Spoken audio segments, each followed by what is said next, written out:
People used to say a lot of nasty things about me. Oh, look at that psycho, he's gonna get us all killed.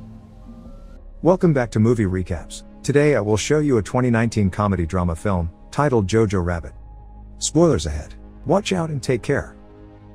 The fictional city of Falkenheim, where Nazi Germany is starting to collapse, is the home of Jojo, a 10-year-old boy who keeps Adolf Hitler as his imaginary friend but can't tie his own shoes. He's a true nationalist and a fanatic, indoctrinated with Nazi ideals and eager to help his country during the war, and that's why he's joining Jungvolk, the junior section of the Hitler Youth, with his friend Yorkie. They're spending the whole weekend at a camp run by Captain Klensdorf, his second-in-command Freddie Finkel, and Fräulein Rahm, who is in charge of the League of German Girls.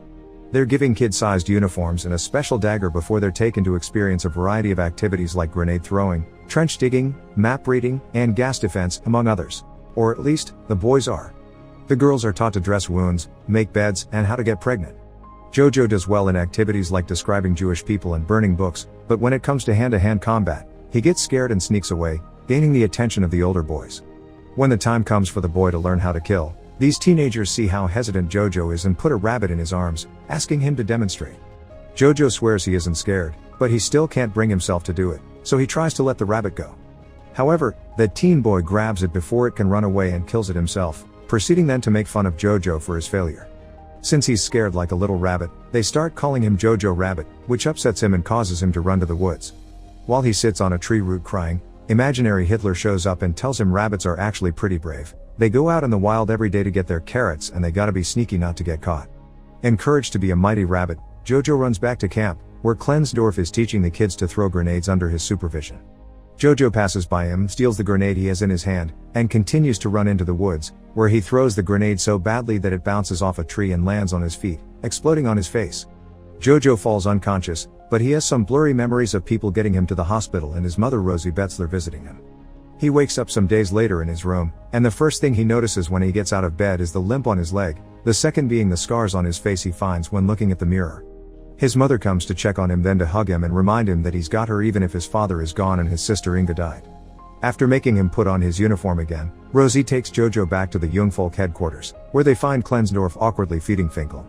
Klensdorf has already been demoted for negligence, but Rosie still hits him on the groin with her knee and slaps him with her glove, making him promise he'll give Jojo some work to do, even if it isn't on the field, and that he'll feel included. Jojo is given the task of putting up propaganda posters around town and delivering conscriptions, which he does with lots of enthusiasm. One afternoon, while working, he finds his mother staring at a group of people hanged at a gallows in the public square, and when Jojo asks her what they did, she replies what they could. When he goes home later, his mother isn't there, and he starts to get nervous when he hears noises coming from his sister's room. He enters the bedroom to investigate and finds a weird mark on the floor that goes up the wall, so he inserts his knife into it and manages to open a fake section of the wall. There is a space behind it enough for a person to crawl into and various objects spread around. At the end of it, he's shocked to find a young girl, Elsa, who follows him out of the room as he screams and runs around the house in fear. She catches him when he's about to reach the front door and pushes him against the wall, showing him she has his dagger and admitting she's Jewish, but she's there because Rosie had invited her to hide in her house. If Jojo tells anyone about her, Elsa promises she'll say he and Rosie helped her, which would get them killed as well. After she returns to her hiding spot with his knife, Jojo rushes to his room and discusses his options with imaginary Hitler. Reaching the conclusion he should negotiate, he grabs a kitchen knife and a pot to protect himself, then returns to his sister's room to tell Elsa she should find somewhere else to live. He gets scared again, however, when she surprises him from behind, takes the kitchen knife as well, and kicks him out of the room. Jojo discusses things with imaginary Hitler again, and they reach the conclusion he should make Elsa feel safe so she'll drop her guard.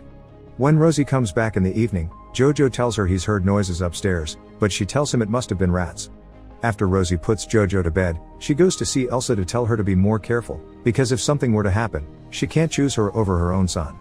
She also reminds Elsa that as long as there's at least one person alive out there, then they are losing. The next day, Jojo goes to the swimming pool, which should help him with his leg. He notices Klensdorf and Finkel are there too, sitting closely together and showing fear of Rosie. After his mom leaves, Jojo approaches them and asks Klensdorf what he should do if he found a Jewish person. The answer is to call the Gestapo, who will kill them and whoever helped them.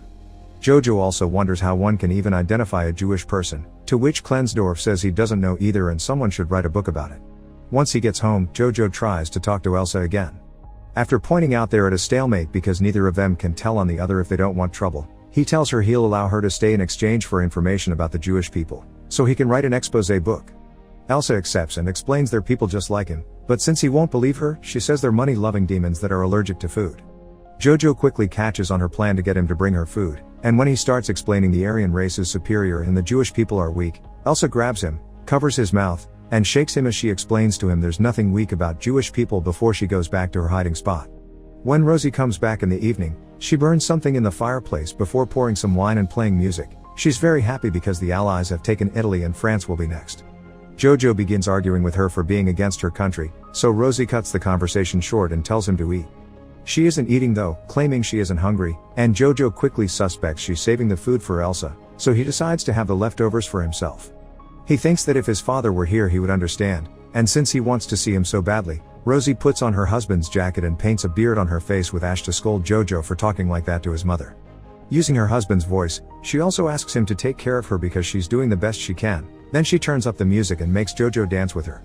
The next day, Jojo gives Elsa a pencil and paper for her to draw where Jewish people live and where Jewish women lay their eggs. Elsa starts drawing, but she refuses to answer questions about her family. However, she does tell Jojo about her fiancé Nathan, who is away fighting with the resistance. The picture she gives Jojo is a drawing of his own head because that's where Jewish people live. Jojo gets an idea for a plan. He writes a letter pretending to be Nathan breaking up with Elsa and reads it to her, who obviously doesn't believe him, but it still hurts her to hear such horrible things about her with her fiancé's name attached to it. She rushes back into her hiding spot, and seeing her so upset and human makes Jojo regret the whole thing, so he writes a new letter as Nathan saying the last one wasn't true and he does still love her. Elsa thanks him and asks him to bring her more letters in the future. They play a game of who can name more famous and important people on their sides, and Elsa wins when she brings up Jesus. Sometime later, Jojo and Rosie go for a walk to the riverbank, and Rosie tells him how different this area used to be. There were people all the time there, dancing and enjoying romance, which Jojo looks down on. Rosie also thinks kids shouldn't be discussing politics, they should be playing and climbing trees, and everyone should be dancing as a sign of freedom. Jojo looks down on this as well and takes off on his bike, with Rosie following him closely. When they reach the road, they see a truck of soldiers return home, looking gloomy and defeated. Jojo goes back to his house in a bad mood as well, so Elsa tries to distract him by telling him ridiculous fantasy stories about her people. He starts warming up to her and enjoying her company, for which imaginary Hitler scolds later, telling him his German brain shouldn't be bossed around. After he goes to sleep, Rosie spends some time with Elsa, telling her she's glad to have her and see her become a woman since she couldn't do so with her daughter. The following day, Jojo goes to the Jungvolk headquarters, where he finds Klensdorf and Finkel talking to each other with their noses almost touching, a clear tension between them. Jojo tells them he's writing an exposé on Jewish people, but they laugh at him, not believing it's real. Klensdorf decides to share with him some designs he's made for his and Finkel's uniforms, which are very flamboyant. Then he gives Jojo a new task: he must collect scrap for the war effort. While walking the streets dressed as a robot, Jojo sees his mother handing out little anti-Nazi flyers, and he also meets with Yorkie, who has been accepted as a soldier. When Jojo tells him he's captured a Jewish person, Yorkie replies he saw one in the forest and doesn't understand what the big deal is about, which gives Jojo a lot to think about. He visits Elsa as soon as he returns home and gifts her some colored pencils he's found around, but he also reminds her it's illegal for a Nazi and a Jewish person to be friends. Elsa points out he isn't really a Nazi because he hasn't hurt her, he's just a lonely kid trying to find a place to fit in. They agree to disagree. After Elsa realizes how dirty she's become, Jojo allows her to leave the room and take a bath. She even borrows some of his sister's clothes.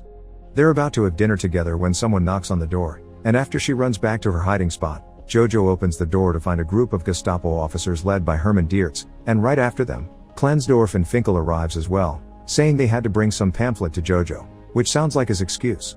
The Gestapo immediately starts searching the house for any suspicious activity as Diertz asks Jojo why his mother is away all day and why his uniform is lacking his knife.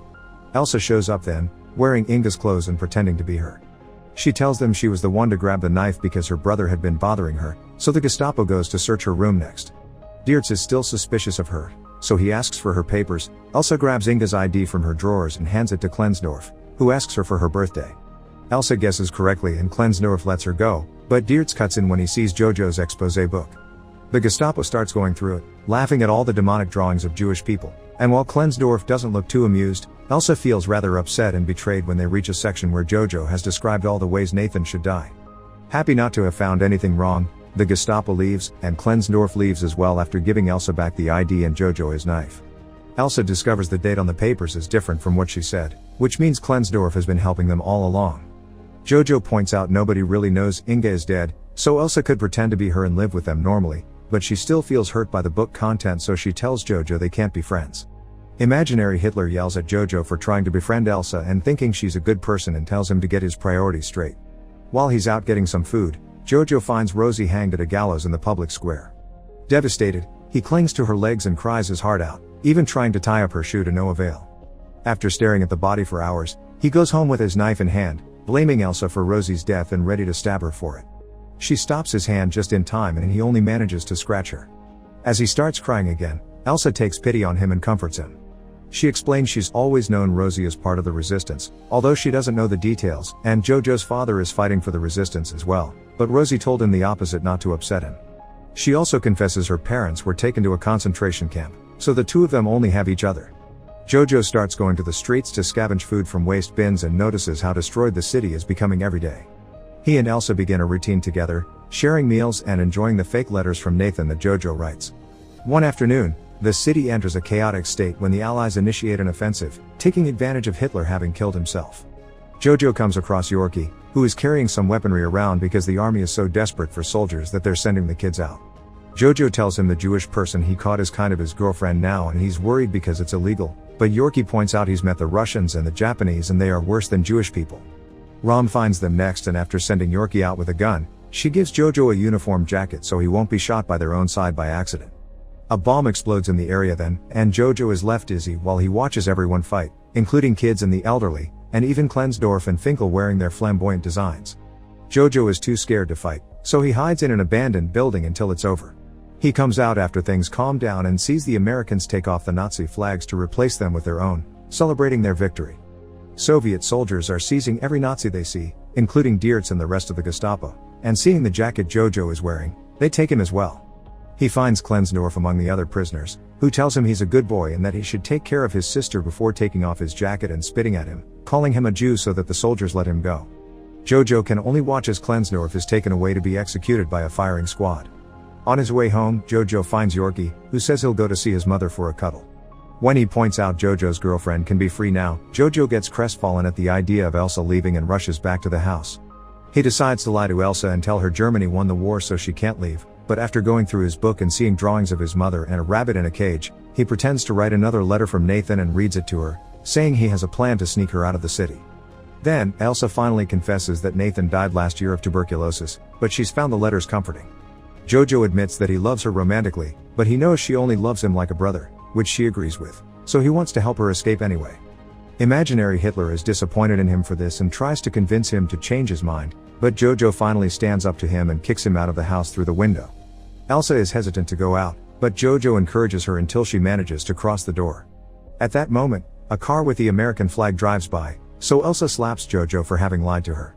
When wondering what to do next, they decide to dance to celebrate their freedom.